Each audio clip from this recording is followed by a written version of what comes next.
Well, hello, everyone. Welcome to New Ideal Live. This is the video and podcast series of New Ideal, which is the journal of the Ayn Rand Institute. Here we discuss the complex issues and events shaping our world from the perspective of Ayn Rand's philosophy of objectivism, a philosophy that upholds the ideals of reason, individualism, and capitalism. If you'd like to learn more about our publication, you can go to this address that I'm displaying on the screen, newideal.aynrand.org. And if you are watching us on one of several different social media channels, such as YouTube or Facebook, that's one place you can always watch us. But if you'd like to be able to interact with us directly by chat or Q&A, the best place to do that is Zoom. And up on the top of the screen here, you'll see the Zoom ID, which is 812-506-718. So my name is Ben Baer. Soon I'm going to be joined by my colleague at ARI, Keith Lockitch, and we are going to be discussing the topic and the question, are we all in this together? This is a catchphrase that has been spread all around the culture at the time of this pandemic that we're dealing with. You've heard it from politicians, you've heard it from corporations, their advertisements, it's all over social media. And Ayn Rand thought that we should be very careful about our use of catchphrases because they often contained unscrutinized philosophical assumptions. So we are going to scrutinize this one today. And now, Keith, I'm going to hope you can join me. Are you out there, Keith? Hi, Ben. Hi. Hi, everybody. We're trying out some new things with graphics this week, so bear with us if there should happen to be any trouble that we're having. I thought it looked good. Good. So, Keith, this phrase, that we're all in it together, like I said, is everywhere. And it's a phrase that's used in lots of different ways. Some of them seemingly better than others, but none of them are very clear in their meaning. And so I thought I would start out by just laying down a number of examples of how it's used and what we might be able to draw from this. Yeah. So sometimes I think this phrase is used in a really innocuous way that's just used to express a kind of reassurance through a kind of solidarity. When one person says to another, hey, I'm dealing with the same kind of problems, same kind of pain that you are, and so we need to understand that about each other. And I think there's a real point to this. People who are dealing with the same challenge can commiserate about that fact. They can share tips for getting out of the problem. And I think that's especially true in life under this pandemic. You can talk with people and share tips and commiserate about how you're managing to have to living at home all the time, or in a different situation, having to work under riskier conditions. Either way, there's a lot of new challenges about balancing work and family, being out of a job, finding toilet paper and other consumer goods, or in the worst cases, dealing with significant loss, either financially or of health or people that you love. But I think this is the obvious way in which the phrase is true, in that we're all this virus is spreading around the world and everybody is subject to its effects. That's the sense in which it's obviously true that in that respect we're all in this together. Yeah. Though even in this respect, when you push on it, it's not quite literally true, right? Because some people are dealing with this in different ways. Some people have gotten sick, some people haven't. Some people have lost jobs, some people haven't. Some are living with family, others are alone by themselves. Some people are better equipped. They have more savings to deal with it financially. They're healthier psychologically. So even I think in this most innocuous of uses, it's still to be taken with a bit of a grain of salt. And when it's offered in this spirit, you have to be sensitive to that. Well, maybe this person that you're offering it to isn't quite in the same boat as you. Sometimes it can be used to urge certain kinds of just really common sense cooperation, obvious kinds of cooperation that everybody will agree there's a point to. So there's people need to work together to accomplish joint tasks when they share a goal. And this is obviously true, say, if you're employees who are working together at a business, especially when you're economically challenged, you're trying to keep the business running, maybe even growing. And that's true whether you're in a pandemic or not. It's true if you're members of a family who live together, who have to agree to certain rules of interaction.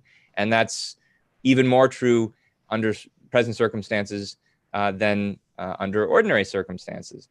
And more generally, especially in a time of pandemic, there are basic kind of obvious common sense sorts of cooperation that people can be encouraged to engage in. Wash your hands, cover your cough, maybe wear a mask if you have to go where there's a lot of people, etc. But even in these cases, even this use, acknowledging that cooperation is a good thing.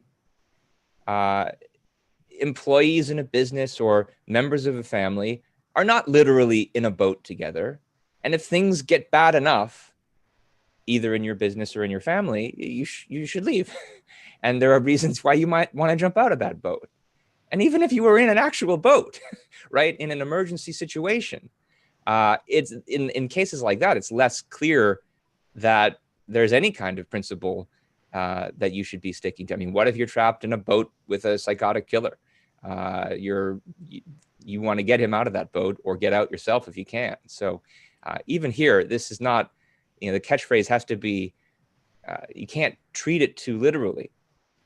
And then we especially get to the political use of this kind of catchphrase, where I have now seen it used to criticize people and policies that are allegedly insufficiently, quote unquote, cooperative, where the kind of cooperation, so-called, that's being encouraged is far from obviously good.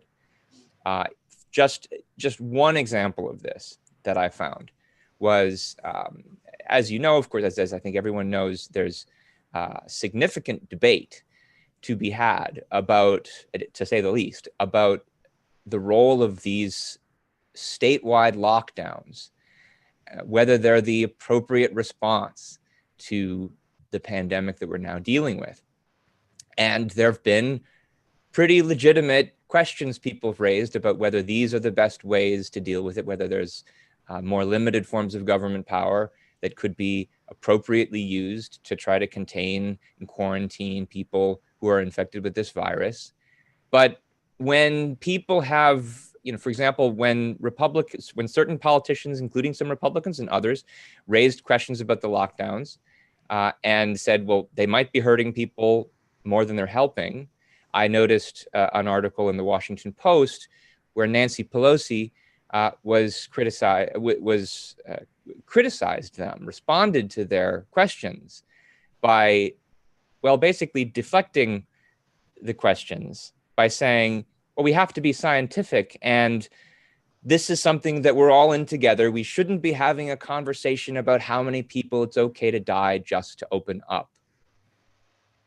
Even in urging people to be scientific, she didn't actually give any science to explain why things would be worse without the lockdowns. She didn't give any evidence that those who are worried about the lockdowns don't care about people dying.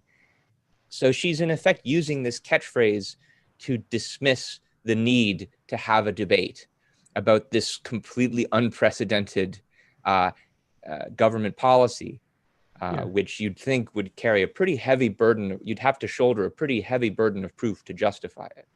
I mean, I think this, so if the phrase is you just talked about all the ways in which it's clearly not true, but it's being used to sort of put certain ideas across about how we should be responding. It strikes me that this is an instance of a phrase from the Fountainhead that Ayn Rand put in there. Don't bother to examine a folly, ask yourself what it accomplishes. So what does Pelosi's use of this phrase accomplish here? It basically creates a false alternative. You're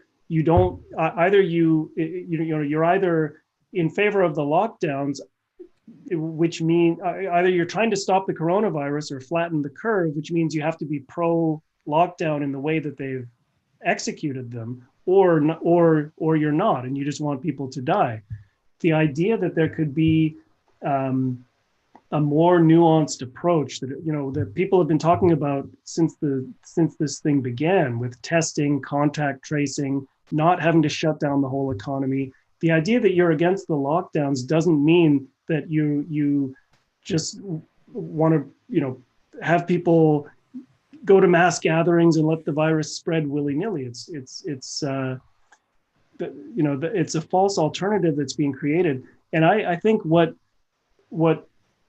Pelosi's people who use this phrase to defend the lockdowns, what they really, and on the premise that, well, if you don't want the lockdowns, you just want people to die from coronavirus. I think what that disregards, to me, this shows a really callous disregard for the effect that the lockdowns are having on people's lives. The idea that it's lives versus the economy is completely false.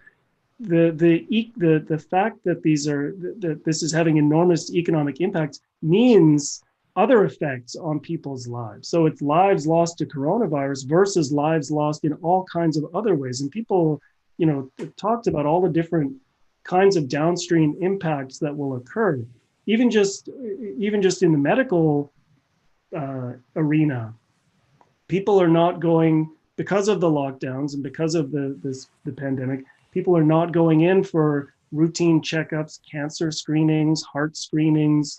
How many lives will be lost as a result of that? Not because they won't be lost to coronavirus, they'll be lost for other health impacts because of the lockdown. So I think it's creating this completely false alternative. Yeah, and my bigger point right now is not even one about the lockdowns. My point is just this phrase is being used to silence debate on these crucial questions. Yeah. How many lives are being lost one way versus how many are lost the other way? Should we be deciding policies based on how many lives are lost just by weighing numbers? Is that the proper way for government to function? These are legitimate questions, and they shouldn't be swept under the rugs, especially by uncritical use of a poorly defined catchphrase. This all came out in a very clear way to me when I read an article recently in The Atlantic, which at first I thought was going to challenge this catchphrase. The article was simply titled, "We're Not All in It Together." It was by someone named Eric Liu. It came out April 8th in The Atlantic. And what's interesting about this article is that even though this is an example of someone who's nominally challenging the uncritical use of the catchphrase, he's still basically accepting all of the usual assumptions that go into using it in the first place. What he's basically saying is we're not all in it together, but we should be. And it's revealing to look and see what it would mean for us to be all in it together, according to Liu. He says that to be in it together, we would need to adopt what he calls a kind of civic character, which is all about mutuality, shared sacrifice, and putting service before the self. And then this next part was especially revealing, and I think it speaks to the same issue that you were raising earlier, Keith, about that's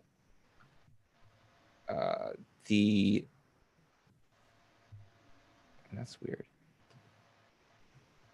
Okay, so I'm seeing a weird thing on my screen, but I think it's gone. It raises the same point you were making, Keith, about the kind of false choice that we're being offered. He says, the pandemic is forcing Americans to choose very visibly whether to live like citizens or like sociopaths. Citizens see in systems, while sociopaths see only themselves. And he says a little more that I'll mention in a minute, but there's a perfect portrait of that false choice. Either you're a citizen who believes in mutuality, shared sacrifice, and putting service before the self, or you're a sociopath.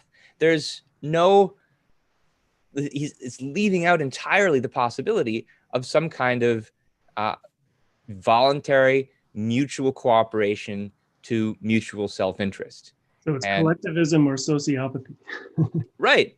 And that's an incredible oversimplifying of the debate. And this, again, here's another case where this phrase is being used to put it over. Now, what does it mean to you for us to avoid being a sociopath and to be a citizen? Well, when you look at what he recommends in concrete terms, there's again a kind of mix, a packaging of very different things.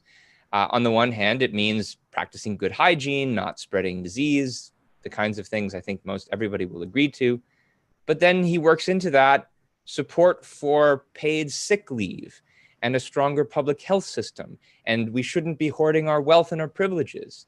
And as with the other uses of the catchphrase, there's a lot of different things that are being grouped together now under this heading of what he regards as being a citizen who wants to cooperate. I mean, paid sick leave, it's obviously a great thing to have it, but if you can get it, but it's now being pushed on employers that they be mandated to offer this paid sick leave. So they're not being asked to volunteer to give it, and it's the proposals to mandate it for them at a time when they can't afford it, when it might drive them out of business. And so many of them are going out of business in the first place because of the demands of this lockdown. Now, what's really interesting in this Liu article is, while you might expect him at this point to say, well, so much the worse for the employers and their profit, they should just selflessly sacrifice. But what he goes on to say is to couch the whole proposal in slightly different terms. And it actually came out right after that last passage that I read, where he says, citizens see in systems while sociopaths only see themselves. He then went on to say, citizens defer short-term gratification for long-term benefit, while sociopaths flip the sequence.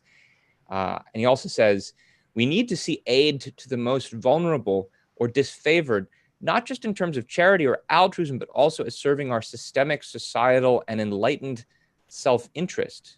So that is another function, I think, of this we're all in it together catchphrase, that even though what he's actually demanding is that policies be forced on, for example, employers who can't actually afford it, where it might actually mean the death of these businesses, where they're really actually being asked to sacrifice. That's what these policies would mean. But he's then putting a fig leaf on it by saying, well, we're all in this together. It'll really benefit our long-term enlightened self-interest somehow, without actually explaining how that may be the case, without actually explaining how mandating incredibly expensive employment policies against companies that can't afford it, lest they go out of business, how that's somehow going to help them in the long run if they're no longer in business to actually benefit from it. I mean, there is such a thing as mutual self-interest between employers and employees. It's in an employer's interest that an employee is healthy enough to actually be productive and contribute to profit. But there's obviously only so much they can afford to this end, and so they have to pay a market price if they want to be able to continue to profit, which is their reason for wanting to stay in business in the first place. But this "we're all in it together" catchphrase papers over all of these considerations and doesn't bother explaining to the people that it wants to impose policies on why it's actually in their interest. It doesn't leave it to them to decide. It quells discussions so that mandates can be imposed. Yeah. I mean, what I find so interesting about, the use of this catchphrase and even more broadly, just a lot of the commentary about the pandemic, to me, it's raised a slightly different question from what we're discussing, but I think I can relate it and circle back to the use of the catchphrase. But it's the question of, does a crisis like this cause people to rethink their basic philosophical premises or not? You do see people in articles on this issue, are we all in this together, or other commentary on the pandemic, you do see people saying that this crisis sort of raises basic questions about the nature of society and how, and the role of government and how society should be organized, and basic moral questions. So they're saying it's something, a situation like this is an opportunity that can prompt us to rethink our basic premises. So there is a way in which it does do that.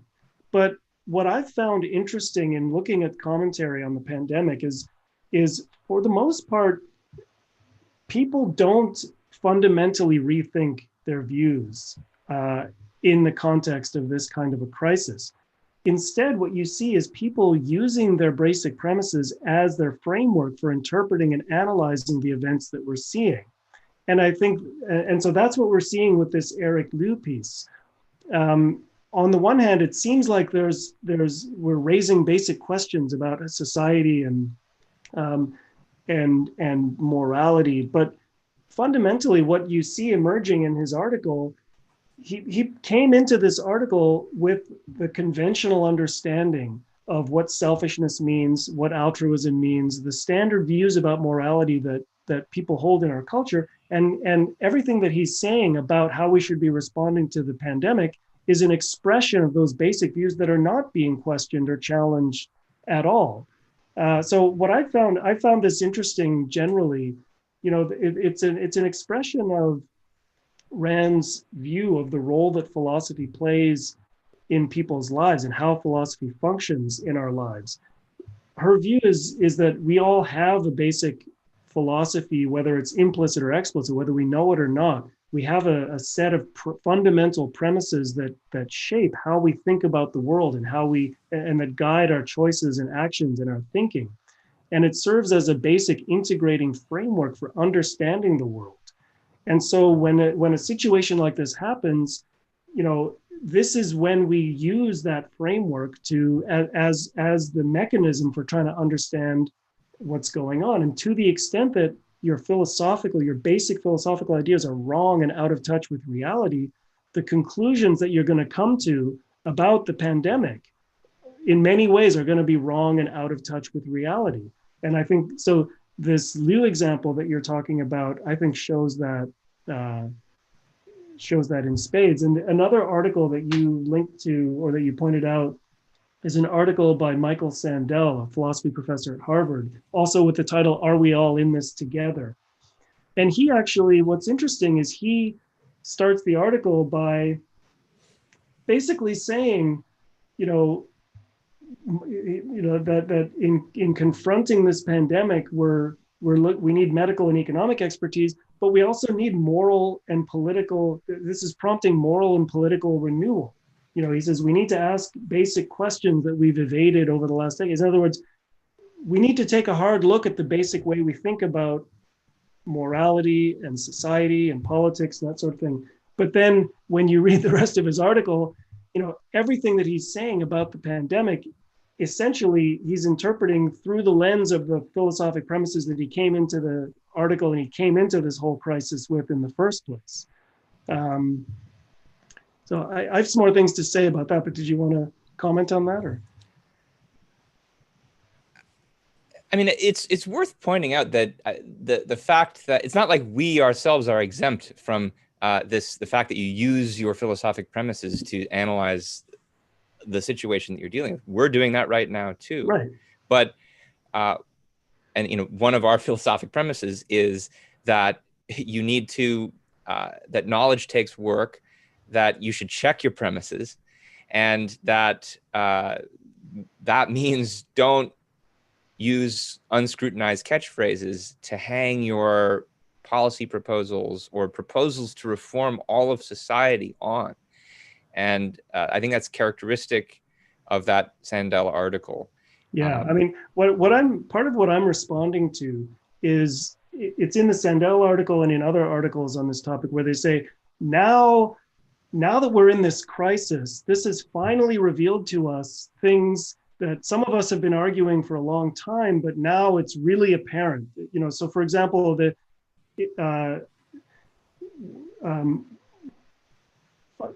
people who came into this issue as critics of, quote, wealth inequality, now they're suddenly seeing in the pandemic all kinds of supposed evidence for how the real problem that we're facing is the inequalities in our society, and these are what's pulling our society apart and making it harder for us to deal with this situation. So the way Sandel puts it is that the pandemic has, quote, scrambled how we value everyone's economic and social roles. So that, this is the idea that now we finally see who the real essential workers are in society. It's not the white collar people sitting in cushy offices. It's medical professionals, it's grocery store workers, it's first responders, truckers, delivery workers. And this is an interestingly mistaken point of view because it's true. I mean, what's true about it is that during an emergency situation, the relative importance of different roles is going to be, quote, scrambled in a certain way. If your Absolutely. house is on fire, the firefighters are the most important human beings in the universe right at that moment, and you value them accordingly. But what the conclusion that people like Sandel want to draw from this is what we should be concluding here is we've been wrong about our whole perspective about how society should be organized. So if we suddenly discover that when a house is on fire, the firefighters are the most important people in the universe, somehow the premise is that that should change how we view firefighters in normal circumstances. So this is essentially what Sandel is arguing in this article. He says, the coronavirus pandemic has suddenly forced us to reconsider what social and economic roles matter most. So this is an article by Michael Sandel from the New York Times, April 13th. The title is "Are We All in This Together?" if you want to look for the reference. So the pandemic has suddenly forced us to reconsider what social and economic roles matter most. He points out that many of the essential workers during the crisis are people performing jobs that don't require college degrees, truckers, warehouse workers, first responders, sanitation workers. And he concludes by saying, beyond thanking them for their service, we should reconfigure our economy and society to accord such workers the compensation and recognition that reflects the true value of their contributions, not only in an emergency, but in our everyday lives. Yeah, and even this point of his doesn't even work on its own terms, because what about doctors, for God's sake? Is he now going to say, well, they're paid too much? Because they are paid a lot more than sanitation workers. Yeah. And earlier in the article, he criticized the economic inequality in our society by saying it's a result of a belief in what he calls meritocracy. The more we believe that our success is our own doing, the less likely we are to feel indebted to and therefore obligated to our fellow citizens. And then part of what he's trying to tell the story about is that, well, it's the people without the degrees who are now the essential ones. They don't have as much merit. But we should remember that we only get the merit that we have because society gives it to us. So he's now here to tell us that the doctors and the nurses who studied for years and gone to medical school for over a decade and worked 20-hour shifts, that their talent wasn't anything of their own doing. Give me a break. Yeah, and just so apart from this idea that how people's roles and the importance of their roles, how that might be reconfigured, during a pandemic crisis as opposed to during normal life. So that leaving that aside, there's a certain implication here, which is baked into the whole opposition to wealth inequality, that free markets don't result in outcomes that reflect people's, the value and importance of people's roles. And this is a premise that Sandel brings into this issue, and now it's not surprising that he's interpreting it through that lens. But the thing is, when people make that kind of argument, what they ignore is the fact that what the free market is the sum total of all the voluntary choices that people make in their economic transactions. And what he's essentially saying is that leaving people free to choose for themselves how they're going to participate in the economy isn't producing the outcomes that I think are preferred. And so therefore, we as a society need to, interfere with people's voluntary choices. In other words, redistribute wealth using the power of government force. I mean, yeah. And that's, I think, the power of this catchphrase, for ill in this case.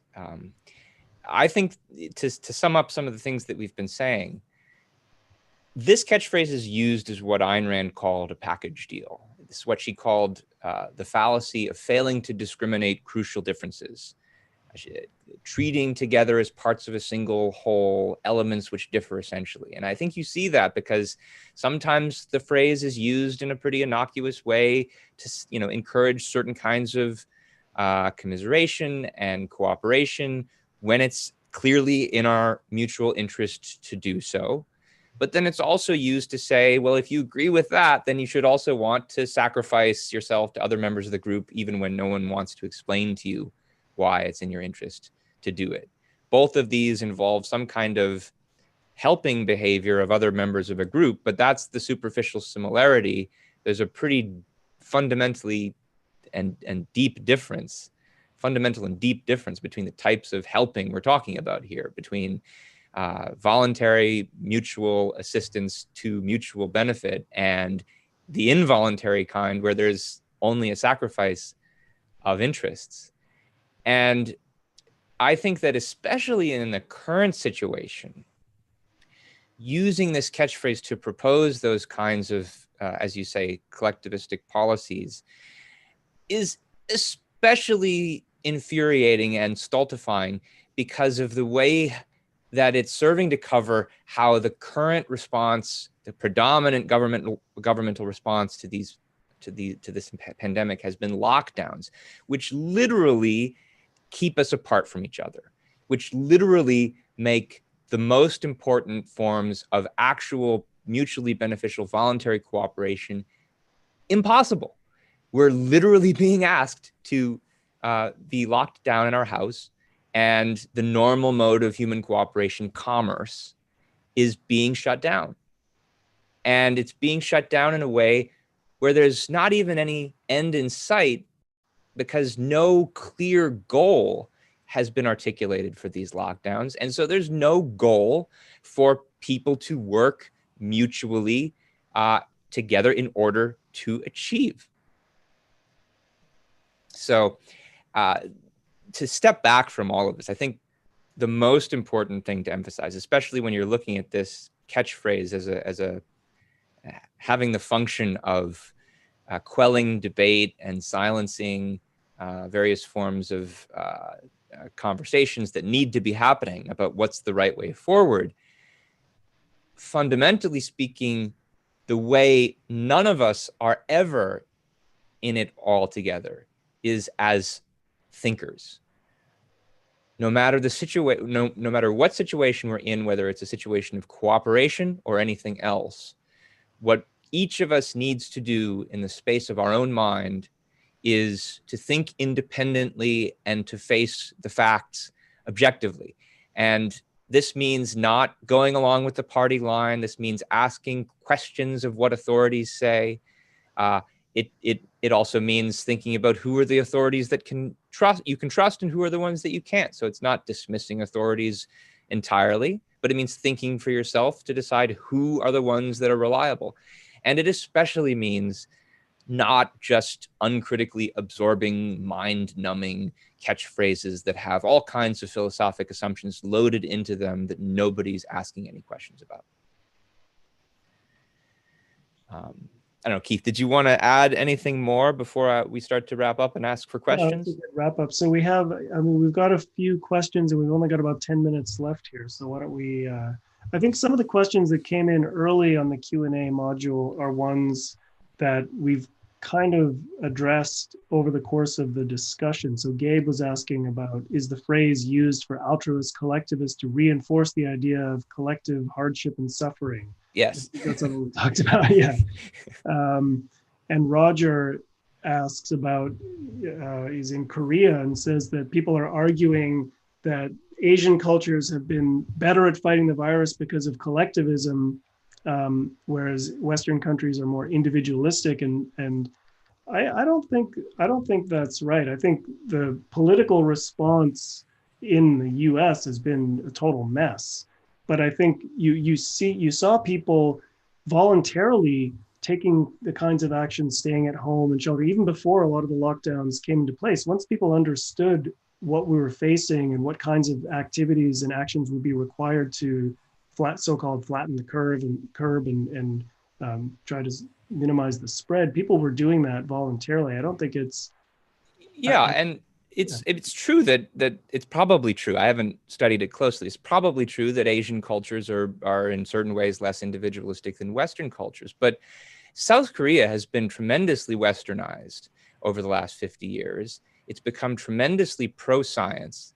And I think a big part of the reason why South Korea and Singapore and Taiwan have had such an excellent response to this is because first, they value science, and second, because they've dealt with this already. This happened 10 years ago with the SARS outbreak. They knew what it could do. Their governments became prepared to deal with it when it would happen again. And when it did, they had a plan ready, and they'd been listening to their scientists. So I think it's much more because of their respect for reason and science, and having actually experienced this already, that they've been able to deal with it better.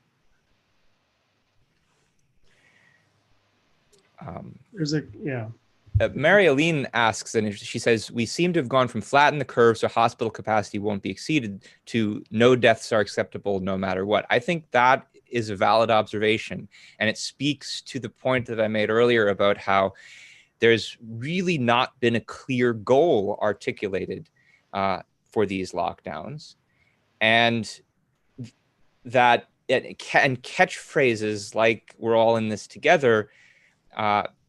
Again, they numb us from asking the kinds of questions we need to be asking about. What is the goal? Why were we doing this again? Did we want to be in this boat together indefinitely? What's our plan for getting out of it? Yeah. And as you pointed out, I mean, she in that thing that you quoted says we need to listen to the scientists, but this is a way in which we're not listening to the scientists, because another person is pointing out an interview with a scientist and a doctor that you and I both know, Dr. Amish Adalja, who was saying from the beginning and explaining, and other people in his field were explaining that the goal of the lockdowns, the idea of flattening the curve is to prevent short-term spikes that could overwhelm hospital capacity. It's not necessarily to prevent to minimize the total number of extreme cases and even the mortality from coronavirus. You know, the idea that if you flatten the curve, it doesn't necessarily reduce the area under the curve. It pushes some of the deaths further out into the future, but it doesn't prevent them. But that scientific point seems to get lost in the Pelosi type of attitude. Yeah. And Bradley says the Pelosi example is a very common practice these days in politics and the culture wars. Do you think it is a form of psychologizing in that it puts emotionalism above reason? Well, psychologizing is a technical term that Ayn Rand sometimes used, but I do think that it's fair to say that catchphrases like this are often used to attribute motives to people without any basis. I mean, I mentioned that she went from considering the fact that there are people who are critical of these lockdowns to attributing to them, oh, they don't care if people die. And that's a false choice. And the catchphrase makes it seem like there are only those two choices, the choice between being a citizen and a sociopath, as you put it. Let's see, what else do we have here?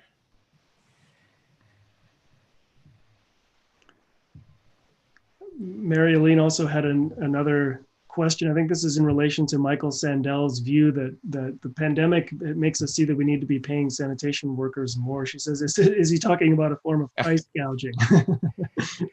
That's an interesting point. I mean, if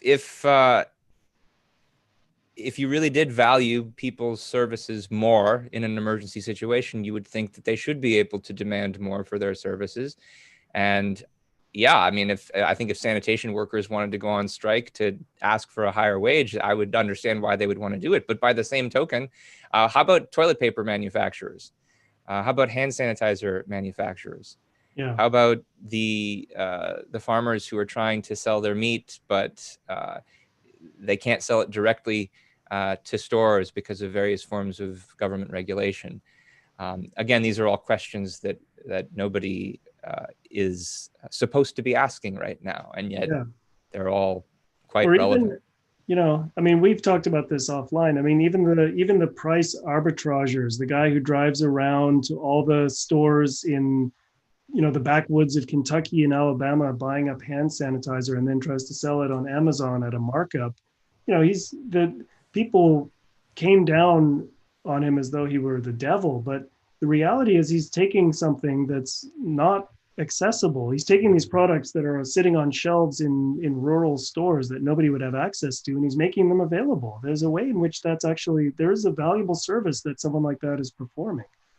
And the condemnation that he got rests on this whole anti-price gouging, anti-profit, anti-free market perspective. It's notable that the laws against price gouging allow someone to buy as much of an item at a very low price as they like, because the person they're buying it from can't raise the price. But then they can't actually sell it at a higher price, which is a great way of encouraging the very kind of destructive hoarding, where it doesn't look like we're all in it together.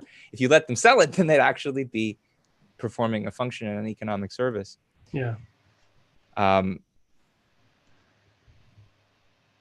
just looking at the last of these questions.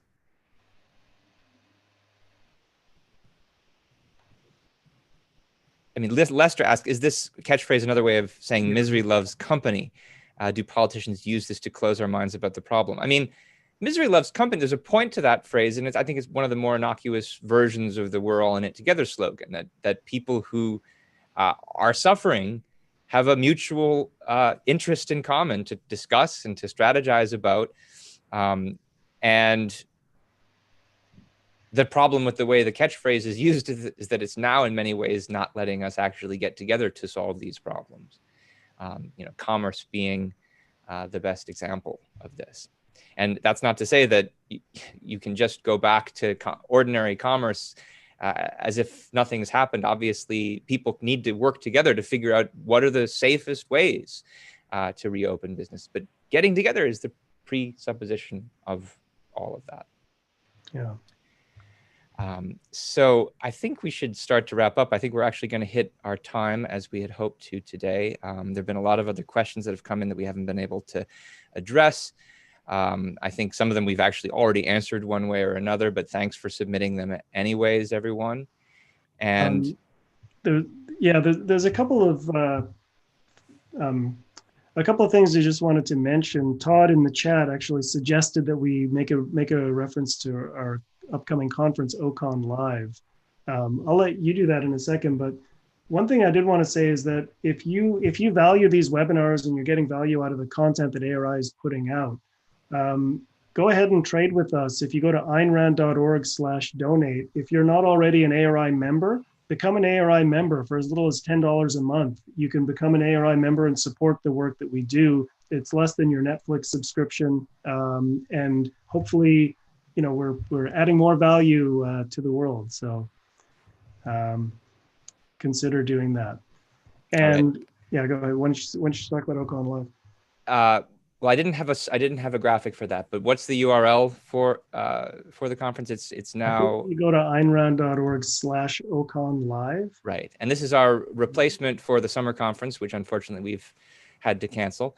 It'll be happening not this coming weekend, but the next weekend, May 15th and 16th, featuring some of the top speakers that we had hoped to feature at the Austin conference. So go to AynRand.org/Ocon Live to find out more about that. That's happening within just a few weeks. Yeah, and if you're somebody who's always been interested in attending Ocon, but you haven't been able to go to the physical event, maybe because of price or distance to travel, here's an opportunity to get a little taste of what Ocon is like from the comfort of your own home.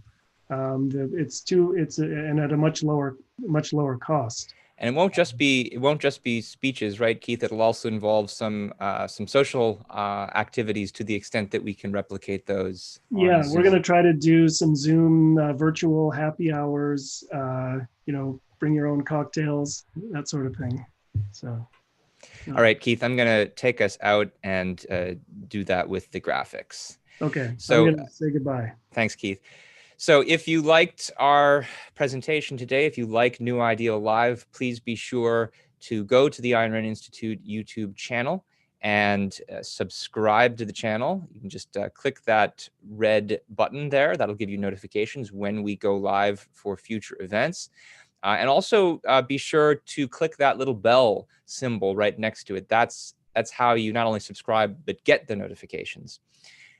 Since we still have a lot of you in Zoom, I think I want to take just a moment to run a quick poll. If you're in Zoom, please share with us your familiarity with Ayn Rand's writings and ideas. We're just trying to get a sense of what our audience looks like. This is obviously a webcast of the Ayn Rand Institute. New Ideal Live uses Ayn Rand's philosophy of objectivism to analyze the issues of the day. And we're looking to find out whether we're reaching new people, whether we're getting, mainly attracting our veteran audience or some mix of both. And so I'll leave that poll up for just one more minute. But otherwise, I, again, want to thank everybody for coming today and ask you to follow us and attend perhaps our next session. New Ideal Live happens every Monday and Wednesday at 11 a.m. Pacific or 2 p.m. Eastern. We, in the last few weeks, obviously, most of our commentary has been focused on analyzing issues related to the current global pandemic. We won't always be doing that, but at least for the next few weeks, probably we still will be. We're hoping to be your first line of information and analysis from a rational perspective of the events that we're all dealing with. And I mean, in some sense, we are all in this together in the following sense. We're all facing challenging times, but one of the things that we try to help you do at New Ideal is to think about the situation we're facing independently and rationally and objectively. So that's what we will hope to do in the future. Thanks again, everyone, for joining us, and